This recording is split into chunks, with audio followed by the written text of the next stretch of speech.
former President Obasanjo tried it. Yes. We've had dialogue in the 70s. Sure. We've had one in 2014. Yes. But what it doesn't come to nothing. It's a come to nothing. Those who are benefiting from this present structure are the ones preventing people to resolve the issue at stake. The issue at stake is that there's injustice. You would have seen recently there was a quick notice given to one section of the country, and I'm really happy to say that 4 zones of the country quickly ran round. First, the 3 southern zones, in solidarity with the Southeast, said any attack on anybody from any part of the South is an attack on the whole of the South. That's one. Secondly, we're also happy that the middle belt, or most of the North Central, is also in line with this solidarity against the issue of the quick notice given to a section of the country. And I must also commend the likes of the governor of Kaduna State, who came up.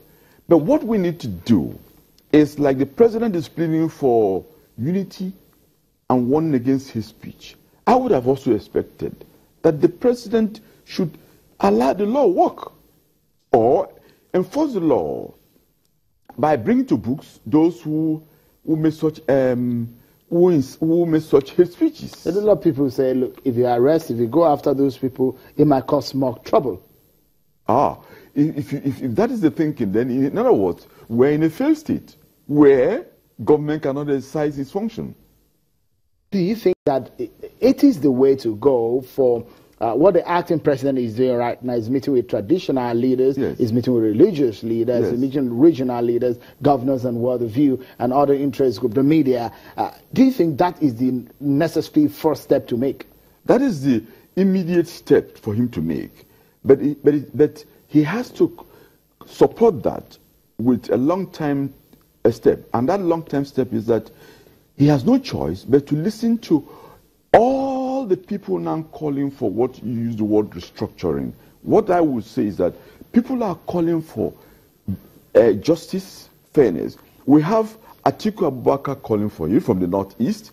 We have APC governors now calling for it. We had the other day the PDP caretaker committee, McAfee and co, calling for restructuring. So it's a high time the acting president goes ahead and do what is necessary. We cannot keep on playing the ostrich, hiding and not pretending. It's enough of all these meetings. It's good what he has done so far, but it really has to do what is really essential. You see, we cannot be talking of unity if we do not work towards unity. Because at times, most of the people we talked about in the indivisibility of Nigeria, by their own actions and practices, undermine what they say. And it's a high time we really tackle this matter of what is the causes of our grievances. We cannot be pretending that we do not have problems. If a country has problems, we really need to go back to business. Like the earlier speaker, Femi Falana, said earlier, we need to go back to what we had before the military adventurers came in and took over power. Let me quickly take you to a rather not so interesting past of yours, sure, and something that you might give us a benefit of your experience, sure, and what we should be doing right now based on our history. The failed Awka coup of early 90s. Sure. Would you say that some of the conditions which necessitated that attempt at a coup at that time, do you think those situations are still prevalent right now? Completely. I mean, this is why everywhere I go to, even in many parts of the North, people tell me, especially those from the ethnic minorities of the North, tell me, you guys saw the future. Because we are here now. We have armed herdsmen attacking most parts of the North Central and down southern part of Nigeria. And these are armed herdsmen. Many of them, as confirmed by the likes of El Rufai, are foreign armed herdsmen. And yet, no government is doing anything about it. Do you regret being part of that attempt? Regret being part of... First of all, I did not plan a coup against an elected government. Ours was an insurgent. We rose against a military government that was going to perpetuate itself and make Nigeria a diarchy. Okay. We go on a break, Colonel Inyam. Yeah. But when we return, the issue of restructuring is on the table, and that's what everybody is talking about, perhaps what everybody seems to be talking about for the sake of the union. We'll continue with the conversation with Senator Ayarishi and Colonel Tony Inyam. Join us again.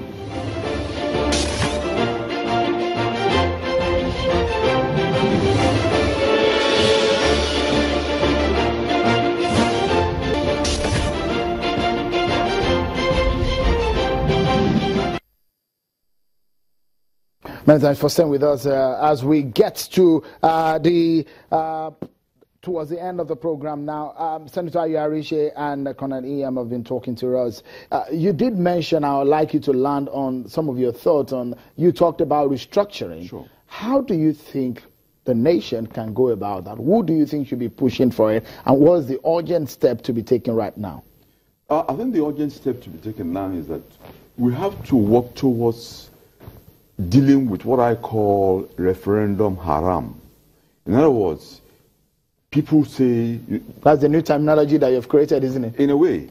People say that referendum is not allowed in the Constitution. But yet, with Dino Malaya recall, which is going on, referendum is one of the steps that will be taken. And the referendum is going to be of the people of the Central District. So I think we need to ask the 6 zones, as it stands, to each of the zones to do a referendum of its own people and know who supports restructuring or not. And I would beg to suggest that 4 of the zones will clearly support restructuring. All right, let's ask Senator Ayarishi right now. From the experience of your time at the National Assembly, when the Senate asked for the 2014 confab, which what we are seeing today in the nation, what would you suggest is the way to handle this kind of situation in the eye of the Constitution of Nigeria? What is the best way you think the nation can handle this situation? Well, I think the request from the National Assembly for the outcome of the confab, it's a good step in the right direction. The National Assembly is already an institution, the third arm of government that can make laws. If they can summon the courage to look at the outcome of that confab as they have requested now and decide to look at item by item and listen to the voice of Nigerians, I believe this situation can be resolved much quicker without calling for another referendum, because we've had several of these. Now there is a document in place. Let them look at it and let them actually adopt that if possible and send it to the presidency for assent. And I think if the president does not sign it, they can summon up sufficient number of votes. Because the only other alternative, we do not want to think about it. Agitation coming from the south, from the west, from the east.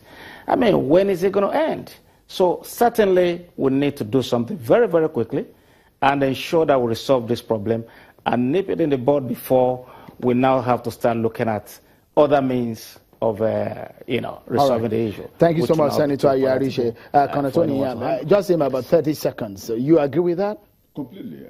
I think the way forward now is that we really need to take the yearnings of Nigerians, of all the zones. The acting president should put into action a process whereby we work towards unity, not just talking about saying we are united. All right. Thank you. Colonel Tony, many thanks for coming on the program. Senator Ayarishi, always a pleasure having you on the program. Just before we go, probably a word from us here. Teamwork, cooperation, mutual respect breed efficiency and effectiveness. But guess what? Everyone looks bad in any work environment where there are these factors are lacking. When a member of a team is seen as trying to outshine the other, competition sets in, an unhealthy rivalry builds up, and the victim is the task. Whether it's a simple task or the front of preparing an important document that concerns the whole nation, remember, cooperation and good working relationship has a way of making the hardest task seem easy. And that's our show for tonight. Many thanks for being part of it. On behalf of the team, I'm Sean Wakimbaloye. Bye for now.